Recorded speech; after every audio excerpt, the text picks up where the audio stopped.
سبيل الدموع سبيل مريح تنهدى يا صاحي كي تستريح. السلام عليكم ورحمة الله وبركاته. Tafsir surah Al-Adiyat. Di kelanjutan dari Az-Zalzalah adalah Al-Adiyat, ya, di mana Al-Adiyat ini jamaah sekalian adalah surah yang ke-100 di dalam Al-Quran, ya. Surah yang ke-100 di dalam Al-Quran, yang di situ surah ini mayoritas ulama memberikan satu statement bahwa surah ini termasuk Makkiyah, ya, Makkiyah, surah yang turun di Makkah yang terdiri dari 11 ayat. Namun ada juga yang menyebutkan surah ini bagian dari surah Madaniyah. Al-Adiyat itu sendiri adalah Al-Adiyat diambil dari ayat pertama di dalam surat Al-Adiyat itu sendiri, jamaah sekalian, sebagai bentuk sumpah Allah. Jadi beberapa waktu lalu saya sampun matur datang panjenengan bahwa banyak sumpah-sumpah Allah, ada yang terkait dengan binatang, ada yang terkait dengan manusia, ada yang terkait dengan waktu, ya, itu sumpahnya Allah.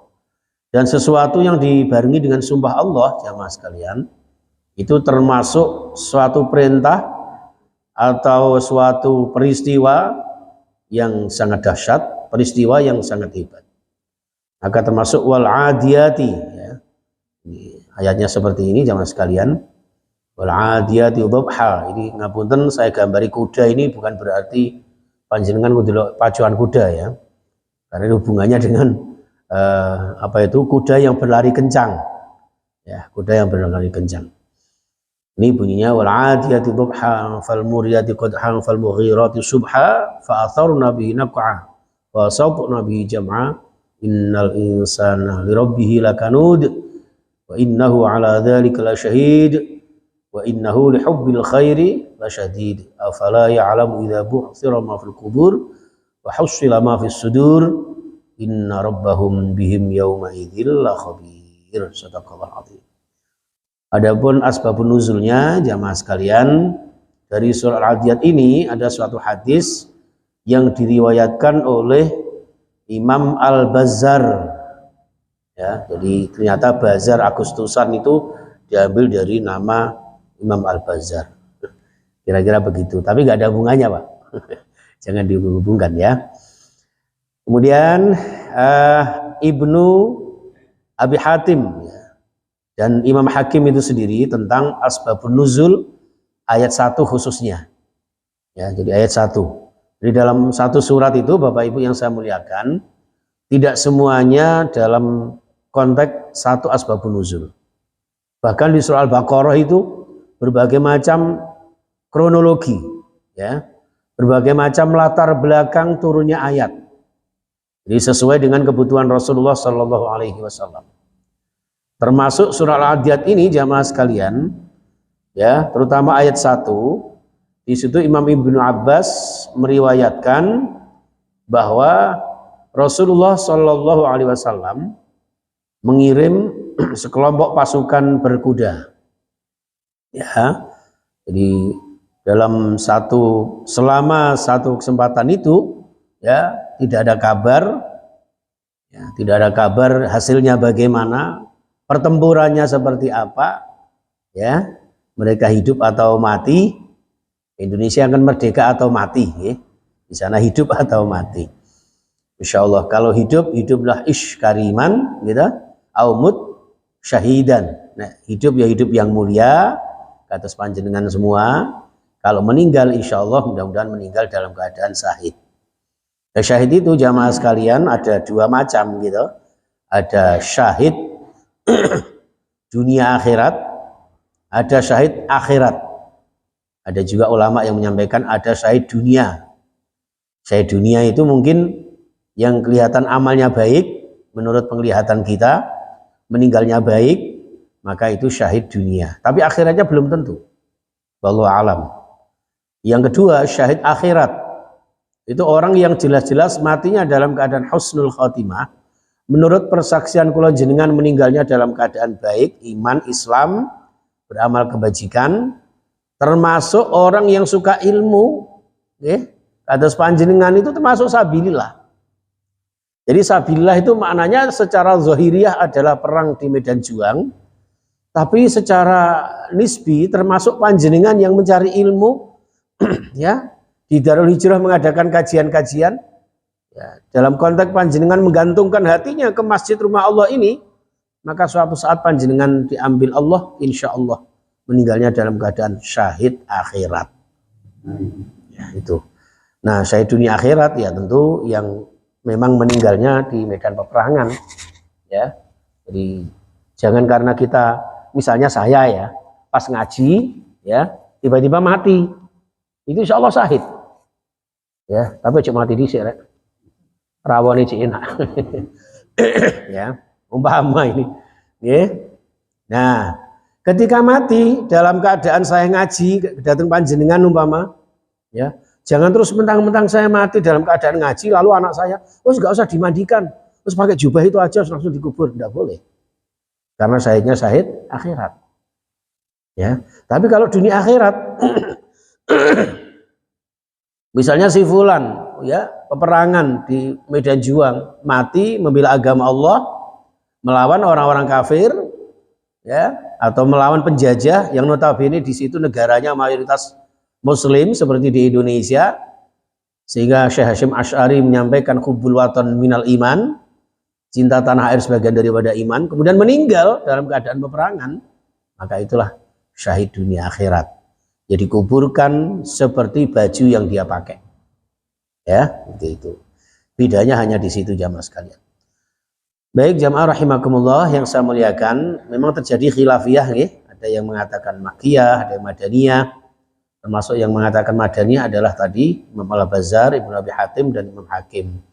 Sedangkan mayoritas ulama, ya, surah ini termasuk Makkiyah, yang termasuk surah ke-13 dari segi turunnya, ya, nuzul Qur'annya, nuzul surahnya itu ke-13, ya, ke-13 sebelum surah Al-Kautsar, setelah surah Al-Asr.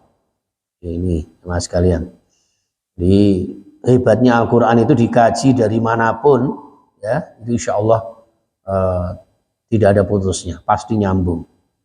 Makanya harusnya kemarin dari Az-Zalzalah lalu Al-Adiyat, Fathur request surah apa itu Al-Humazah, ya cocok-cocok aja.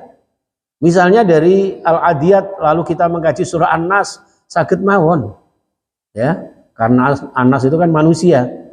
Manusia juga ada hubungannya dengan perjuangan, peperangan, pengorbanan, menuju kesempurnaan iman, ya, eksistensi sebagai seorang insan, itu seperti itu.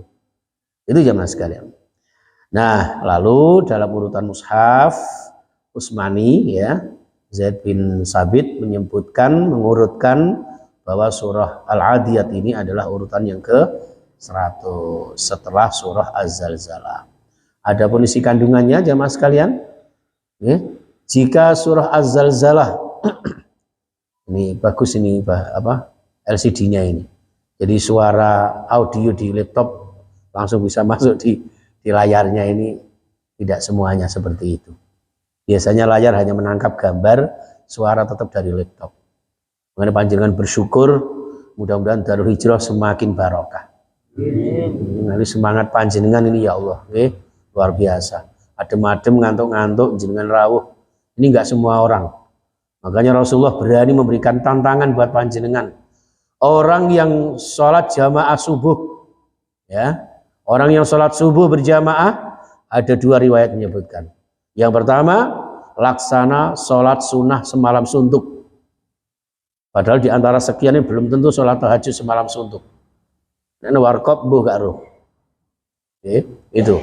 Yang kedua, orang yang jamaah subuh, seperti yang disampaikan Habib Umar bin Hafid kemarin di Masjid Al-Akbar, Ustadz Fadil juga rawuh di sana, walaupun tidak ketemu saya, karena saya menyelinap-nyelinap dan sebagainya, memenuhi WA-nya dari Habib Idrus. Ya, Nah, itu terus apa akhirnya? Orang yang sholat subuh berjamaah maka dijaga oleh Allah ya dari segala macam madarat, musibah, ya bencana apapun ya. Saya jam 2:30 tadi dapat WA dari teman saya yang di Gunung Kawi ya. Jangan ada yang pernah ke Gunung Kawi, Pak? Golek pesugihan nang kono tak terno. Ya, terjadi gempa di sana tadi ya. Nggak tahu dari mana getarannya terasa agak lama katanya. Itu jamaah sekalian rahimakumullah. Jadi dijaga oleh Allah dari segala macam bencana dan fitnah dunia akhirat. Maka luar biasa panjenengan saya pirsani ini wajah-wajah surga semua. Ya, amin amin ya rabbal alamin. So, mudah-mudahan saya dapat barokahnya panjenengan ya. Baik jamaah sekalian, surah Az-Zalzalah. Kalau Az-Zalzalah itu di akhir surahnya terutama itu membahas tentang balasan setiap kebaikan-kebaikan dan keburukan-keburukan umat manusia. Maka di Al-Adiyat ini menegaskan tentang bagaimana prosesi ya, bagaimana wasilah untuk bisa mengantarkan ya, amal-amal tersebut. In khairon fa khairun, nek api ya dibales api. Manja bil hasanati falahu asyru amsalihha. Bahkan Allah tidak segan-segan. Satu kebaikan panjenengan dibalas 10 kali pahala oleh Allah. Ya. Falahu asyru amsalihha. Wa man jaa bisayyi'ati fala yujza illa mislaha. Ini hebatnya Rahman Rahimnya Allah. Nek amal keburukan, satu keburukan hanya dibalas siksa 1 kali saja. Tapi nek kebaikan, 1 kali kebaikan 10. Dari sinilah maka Rasulullah kemudian bersabda, man shalla alayya marratan sallallahu alaihi asyra marrat. Panjenengan membaca sholawat sekali saja, dibalas doa, dibalas rahmat, dibalas salam oleh Allah 10 kali. Allahumma sholli ala Muhammad. Nah, aja diganti ayo mulai tapi. Ya saya digawe pembubaran tahlilan ya Pak Udin ya. Assalamualaikum mencekat sampun. Assalamualaikum ayo mulai. Jadi 1 kali sholawat dibalas 10 kali oleh Allah Subhanahu wa taala. Tidak main-main ini. Ya. Makanya jamaah sekalian rahimakumullah ya. Jadi Al-Adiyat ini secara tersirat ya, menyampaikan secara detail, secara rinci agar manusia secepatnya untuk meraih ya amalan-amalan yang mendapatkan kebaikan-kebaikan Allah. Jangan sampai justru sebaliknya. Hidup hanya sekali. Hidup tidak lama. Umur begitu singkatnya jamaah sekalian. Tidak terasa. Maka dari itu Masya Allah gunakan sebaik-baiknya. Sampai Rasulullah dalam beberapa riwayat khairukum man tala umruhu. Saapi-api panjenengan semua ini wahai umatku kata Rasulullah adalah yang diberikan umur sama Allah, apalagi umurnya panjang, lalu digunakan untuk amal kebaikan. Itu jamaah sekalian. Maka surah Al-Adiyat ini menggambarkan betapa ruginya seorang manusia, jadi menggambarkan kerugian seorang manusia di hari zalzalah. Nah ini hubungannya itu. Jadi Al-Adiyat ini sebuah proses menuju nanti balasan terakhir, endingnya kehidupan manusia di Yaumuz Zalzalah. Yaumuz Zalzalah adalah hari kegoncangan alam, yaitu hari kiamat. Yang kemarin sudah kita bahas panjang lebar. Karena mereka ingkar kepada Allah. Ya, mereka tidak mengakui nikmat Allah. Mereka membangkang perintah-perintah Allah. Ya. Jadi kufur itu bisa diartikan kufur iman, bisa juga dikonotasikan kufur nikmat. Kalau kufur iman berarti mengingkari keimanan kepada Allah. Itu jamaah sekalian. Ya, membangkang. Dikengken sholat gak mangkat. Dikengken sedekah moh. Dikengken poso rasa-rasa. Kongkon maca Quran malah rasan-rasan. Dikongkon ngaji namung bedino nyanyi sampai tengah wengi. Kadang-kadang sampai lupa anak istri. Kenapa? Karena sudah di warung kopi. Jadi tidak apa-apa, wah ini Pak Kusnar. Ya, ini seperti itu. Ini jamaah sekalian, ya. Karena saking cintanya dunia itu tadi. Maka kemarin kan wailul likulli humazatin lumazah kan begitu. Yahsabu anna malahu akhladah. Di Azal-Zala kan begitu. Jadi Masya Allah Al-Humazah itu membicarakan itu. Azal-Zalah membicarakan tentang bagaimana cintanya manusia kepada dunia ini. Bahkan sampai menganggap yahsabu anna malahu akhladah, mengira bahwa dunianya itu akan selama-lamanya. Ini sehingga lupa untuk mempersiapkan diri menuju kehidupan akhirat. Inilah jamaah sekalian rahimakumullah. Monggo sambil dinikmati ketannya. Ya, para pemirsa di YouTube, Facebook dan di TikTok kami, ya, monggo tap-tap layar juga ya untuk membantu dakwah kami. Di sini teman-teman di media sosial kami di Darul Hijrah ini di samping santapan rohani juga ada santapan jasmani. Jadi ini termasuk pengajian mulutan karena mengurusi tentang departemen permakanan. Monggo pemirsa yang dekat-dekat silakan 2 Kamis sekali merapat ke Darul Hijrah, atau mungkin yang ikut kajian-kajian yang lain, insya Allah Darul Hijrah full dengan kajian-kajian keislaman. Ini jamaah sekalian. Baik, ma'asyiral muslimin rahimakumullah dan para pemirsa insya Allah dimuliakan Allah Subhanahu wa taala. Saatnya kita membahas tentang penjelasan tafsir surah Al-Adiyat. Diawali dari ayat yang pertama. Bismillahirrahmanirrahim. Kalau dalam ayat Al-Quran itu disebutkan wa idza qara'tal Qur'an fasta'idz billahi minasyaitonir rajim. Jadi dianjurkan membaca a'udzu billahi minasyaitonir rajim. Wal 'adiyati dhabha. Demi kuda perang yang berlari kencang. Ya. Ini sepintas kalau orang-orang kafir melihat ayat ini sepele. Lapo yu'an Gusti Allah iki. Kok ngomongin masalah jaran nih. Untuk gak ana togel. Jadi diramal iki. Jaran piro, Pak? 15. Nuwun sewu. Jadi Al-Adiyat ini Allah Subhanahu wa taala membicarakan ini tidak main-main ini. Ya.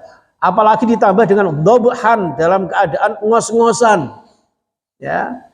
Masya Allah. Jadi kuda yang berlari kencang, saking kencangnya, ya dikebut sama penjoginya untuk meraih kemenangan di dalam peperangan itu sampai ngos-ngosan, Pak, sampai terengah-engah itu. Itu Allah Subhanahu Wa Taala membicarakan ini. Nah, karena namanya kajian tafsir, Bapak Ibu yang saya muliakan, ya tentu kita kupas sedikit-sedikit tentang bahasanya. Jadi al-adiyat itu adalah sebuah kata yang diambil dari ada ya'du, ya. Ada ya'du yang artinya jauh atau melampaui batas. Wa kanu ya'tadun, ya. Maaf. Tinggingan ini kakinya nih. Ini kadang-kadang mengaku masih muda loh, Pak. Padahal ini terus kesemutan, akeh semute wisan. Kamu kena asam aurat. Ya. Insyaallah. Alhamdulillah.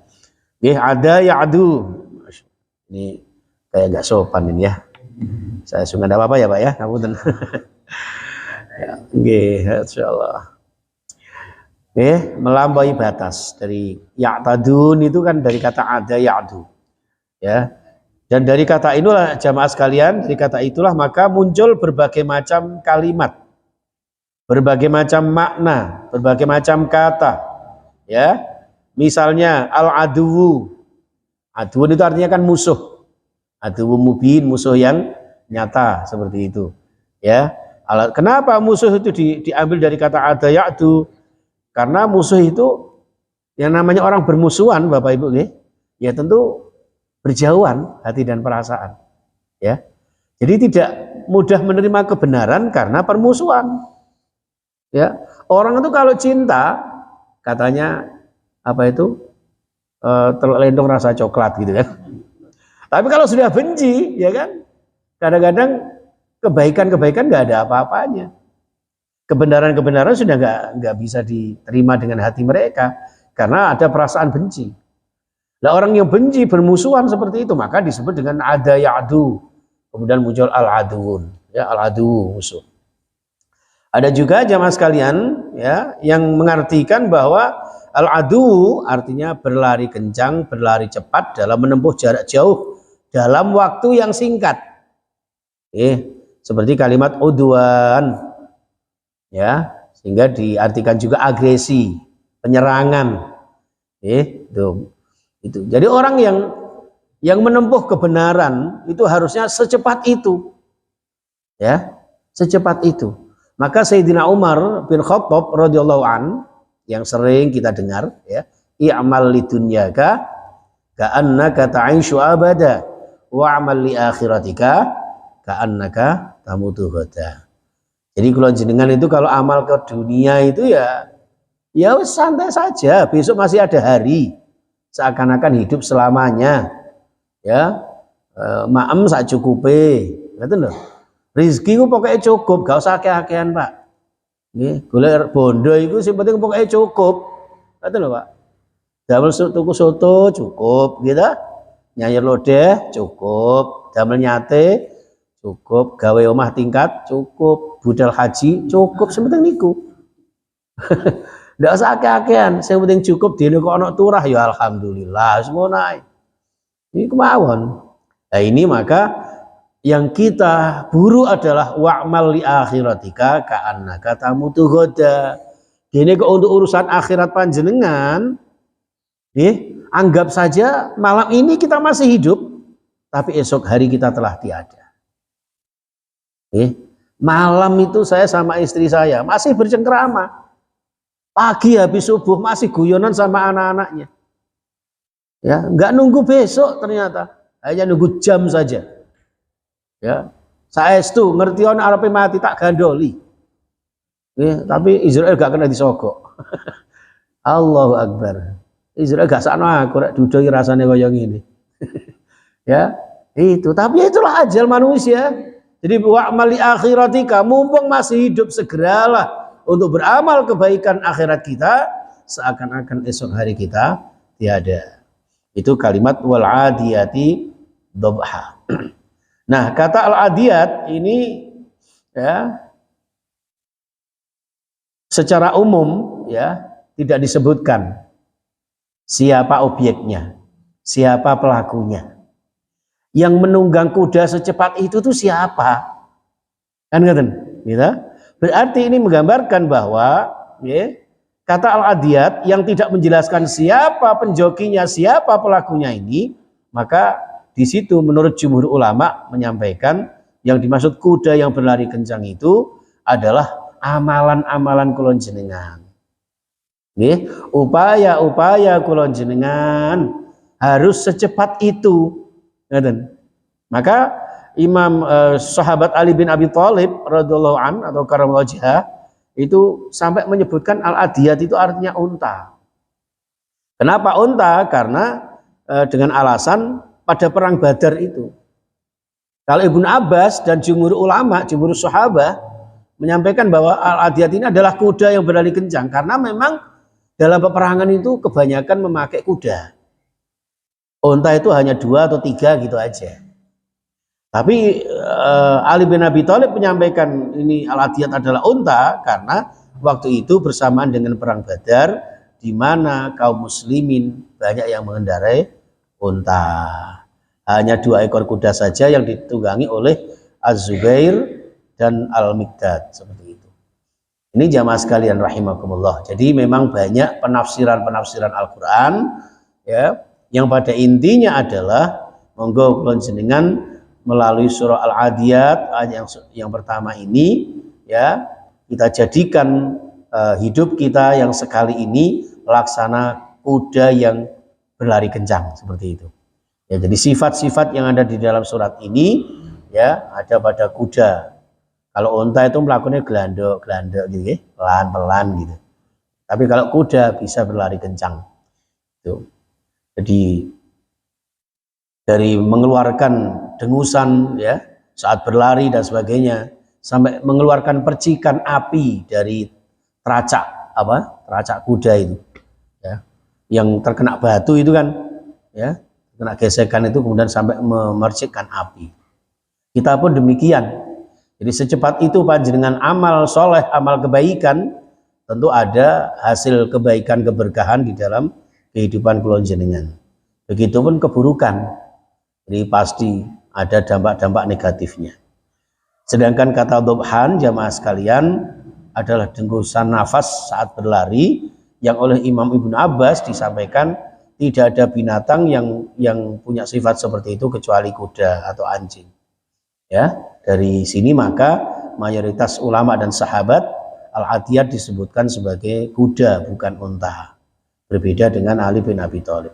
Sedangkan dalam tafsir Ibnu Katsir disebutkan dalam ayat ini Allah bersumpah dengan menyebut Al-Adiyat ini, ya, apabila dilarikan di jalan Allah larilah sekeras mungkin, ya. Maka di surah Ali Imran ayat berapa itu? Wasari'u ila maghfiratim mir rabbikum wa jannah. Jadi secepat-cepatnya untuk meraih ampunan Allah. Kalau sang muadzin Darul Hijrah sudah menyampaikan hayya 'alas shalah, marilah kita sholat. Hayya itu sinonim dari bahasa hayya. Ya, bahasa Arab biasa dalam dialog sehari-hari itu hayya. Hayya nakul ma'an, mari kita makan bersama-sama. Hayya najlis huna, mari kita tojuk dina. Nah, itu pakai hayya. Tojuk dina apal porai. Ya, itu. Tapi kalau untuk bahasa secepatnya kaitannya dengan ibadah bukan hayya lagi, walaupun maknanya sama, tapi konotasinya hayya itu secepatnya.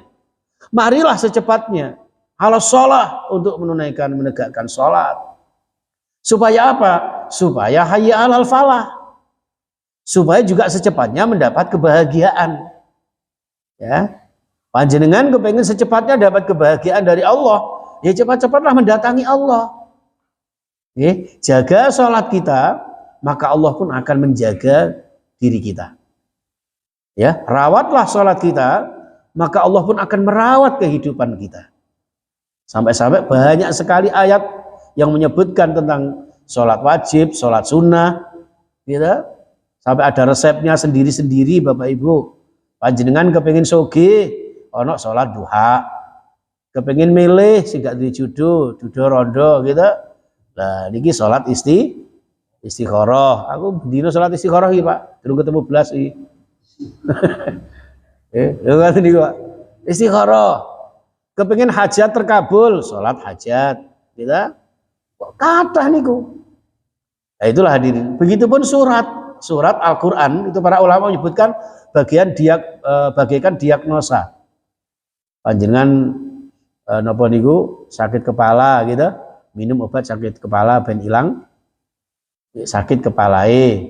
Ya kan? Sakit moto, golek obat moto ben ilang.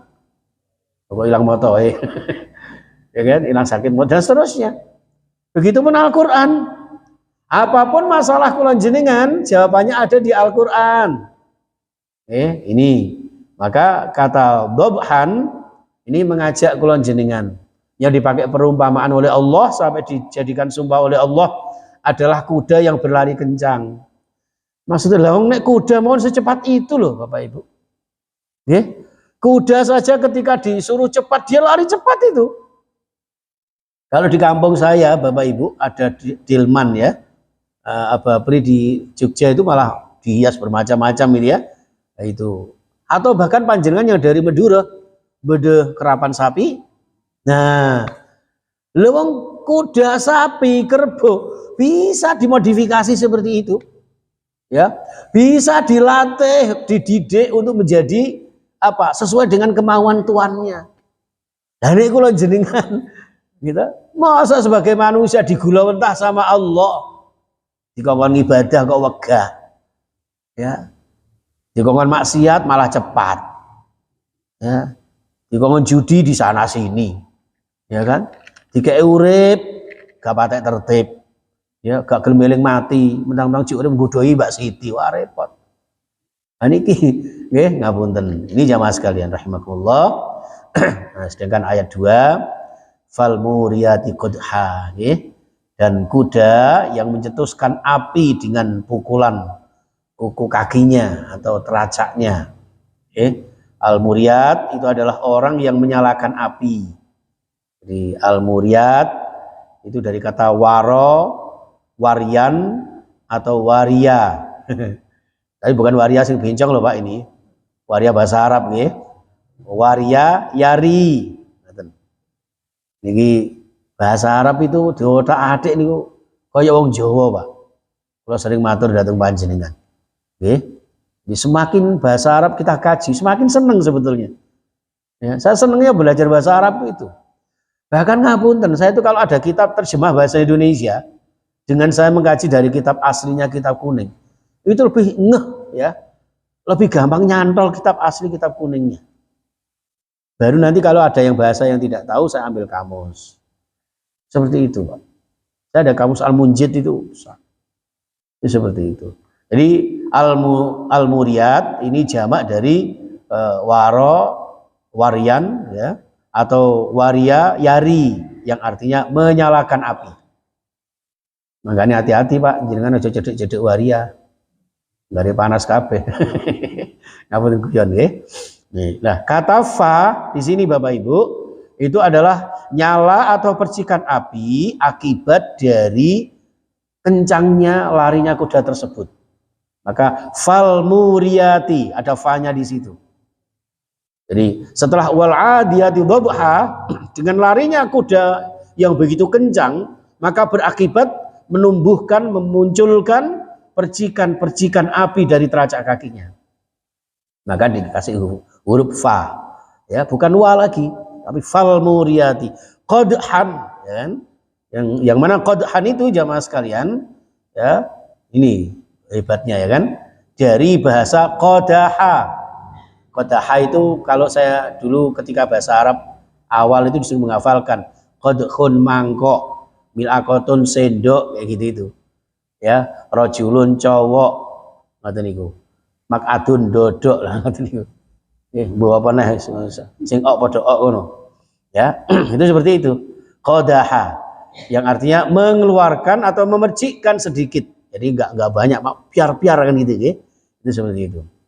Air dari kolam, nah misalnya, atau kuah dari mangkok, atau api ya dari batu, dari percikan api itu. Nah, ini maksudnya adalah kuda yang berlari kencang itu menimbulkan percikan api akibat gesekan teracak dengan batu yang diinjaknya. Maka maksudnya ayat ini adalah ini, ya kuda yang berlari kencang menimbulkan percikan api ya akibat dari teracak yang terkena batunya. Oke, satu ayat lagi, fal mughirati subha. Nah, ini fal mughirati dan kuda-kuda yang menyerang subhan ya, menyerang tiba-tiba di waktu pagi. Ngoten. Jadi bisa diartikan kalau zaman Pangeran Diponegoro itu gerilya gitu. Jadi makanya tengah malam itu jangan sia-siakan, Pak. Gerilya kula jenengan datang Allah di saat orang terlelap tidur dengan ngoroknya, dengan mimpinya, panjenengan merealisasikan mimpi dengan bertakarrub kehadirat Allah. Maka al-mughirat ini jamak dari al-mughir, dari kata aghara yang artinya bercepat-cepat melangkah, lari secepat mungkin, yang secara umum artinya adalah serangan mendadak. Nah, serangan mendadak sing gawe kuda pisan. Niki. Sedangkan subhan itu adalah waktu subuh, di mana kebanyakan serangan musibah bencana ya hati-hati, gak malam ya subuh. Panjenengan mirsani tsunami itu ya, itu ya subuh ya pagi itu, rata-rata seperti itu. Dan hati-hati sekali. Neten jamaah sekalian, di waktu musuh sedang lengah, lalai ya atau sedang ngantuk, maka angkatan perang tiba-tiba menyerang mereka. Ini terkait dengan dakwah kula jenengan untuk memberantas keburukan-keburukan, kemaksiatan-kemaksiatan, untuk menumbuhkan kebaikan dan kebenaran agar kita meraih kemenangan dan kebahagiaan. Minimal memerangi kemalasan diri kula jenengan. Nek istiqamah salat ya ayo ndang budal. Apalagi sudah qad qamatis shalah. Saya salut dengan yang iqamah ini, muadzinnya di sini itu tegas itu. Qad qamatis shalah, qad qamatis shalah. Itu tegas. Ya, jangan lembek. Ngoten. Yang penting juga jangan seperti di mana itu di Jawa Barat itu. Allahu Akbar, Allahu Akbar. Ya tidak harus begitu ya. Kayak orang unjuk rasa. Oke, itu jamaah sekalian yang saya muliakan. Insya Allah mudah-mudahan diberikan panjang umur. Ketemu lagi dua Kamis lagi. Amin ya rabbal alamin.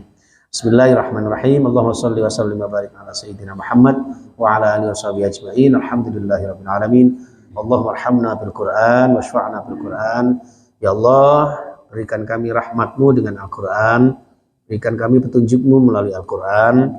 Jadikan Al-Qur'an sumber kebenaran ya Allah, sumber kebersamaan di dalam ibadah kami kepadamu ya Allah, agar hidup ini, hidup yang sekali ini ya Allah, hidup yang mulia istiqomah, yang Kau berikan kami rizki yang halal barakah, rizki yang bisa kami gunakan untuk ibadah, berzakat, infak, sedekah, berziarah ke Makkah, Madinah, mewujudkan rumah tangga yang sakinah, mawaddah, warahmah, mendidik putra-putri generasi kami yang solih solihah, yang ahli ibadah, berakhlakul karimah, dan suatu saat mengakhiri ajal kami ya Allah dalam keadaan husnul khatimah.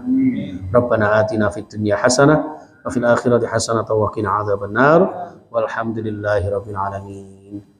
Subhanakallahumma bihamdika asyhadu an la ilaha illa anta astaghfiruka wa atubu ilaik.